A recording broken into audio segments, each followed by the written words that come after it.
Absent depuis 2018, le week-end du poulet fait son grand retour cette année. Un événement organisé pour valoriser le travail remarquable des acteurs de la filière avicole, en particulier des producteurs, selon le président de la Fédération des acteurs de la filière avicole du Sénégal, la FAFA. C'est un événement qu'on a mis en place pour faire un peu la promotion du travail que les acteurs de la filière font en général, mais surtout aussi les producteurs. Pourquoi? Parce que tout simplement, aujourd'hui, ce sont les gens qui prennent plus de risques et qui gagnent le moins dans cette affaire-là. Et nous le faisons pour faire en sorte que les autorités puissent en prendre compte et faire en sorte que, par exemple, les financements puissent être accessibles et à moindre coût. Faire en sorte que aussi les intrants que nous utilisons, que ce soit l'œuf à couver, que ce soit l'aliment, que ce soit les produits vétérinaires, nous puissions l'avoir à un prix accessible, à un prix raisonnable. Maintenant, par rapport aux intrants, surtout en termes de qualité, que nous puissions l'avoir, mais les poussins aussi. Mais le problème, c'est que quand vous importez des choses, il y a des choses que vous ne maîtrisez pas. Aujourd'hui, il y a des problèmes dans la filière, mais ce sont des problèmes qui sont exogènes.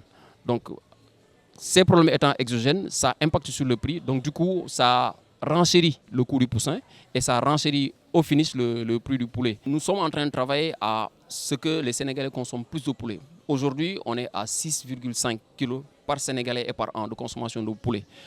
Pour l'œuf, on est, disons, à 30 œufs, peut-être un peu moins par Sénégalais et par an, ce qui est très en deçà des moyennes, même africaines. Aujourd'hui, au Maroc, vous êtes à pratiquement 18-20 kg par Marocain et par an. Le pays où on consomme le plus, c'est entre les États-Unis et Israël. Ils sont à plus de 50 kg. Donc vous voyez que nous, on a une marge de progression qui est, et même au niveau africain, on a une marge de progression qui est quand même importante. En l'espace de 15 ans, la production nationale de volailles est passée de 19 000 tonnes à plus de 100 000 tonnes en 2024, selon le directeur du Centre d'impulsion pour la modernisation de l'élevage, CIMEL. Une évolution aussi saluée par le représentant du ministère de l'Agriculture et de l'Élevage qui a réaffirmé le soutien de l'État à cette filière porteuse. L'agriculture contribue déjà, d'une certaine manière, à un certain niveau, à la souveraineté. Comment?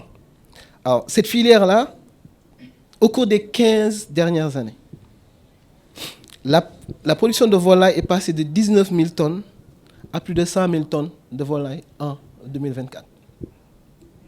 Dans la même période, la production d'œufs de consommation est passée de 459 millions d'unités à 900 millions en 2024, sachant qu'en 2021, on est déjà arrivé à 1 milliard d'unités.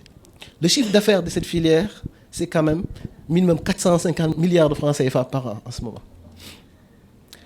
Ces résultats sont assurément le fruit d'un engagement fort des acteurs de l'agriculture, mais aussi des investisseurs, vu l'essor de la filière.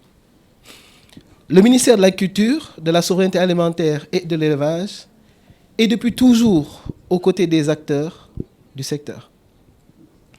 La mise en place de l'IPAS est un exemple patent de notre collaboration. Le week-end du poulet s'impose désormais comme un rendez-vous incontournable du secteur avicole national. Le thème retenu cette année, l'aviculture sénégalaise face à la souveraineté alimentaire, souligne l'importance stratégique de la filière dans l'autonomie alimentaire du pays. Venus de presque toutes les régions du Sénégal, les acteurs de l'aviculture ont répondu présents.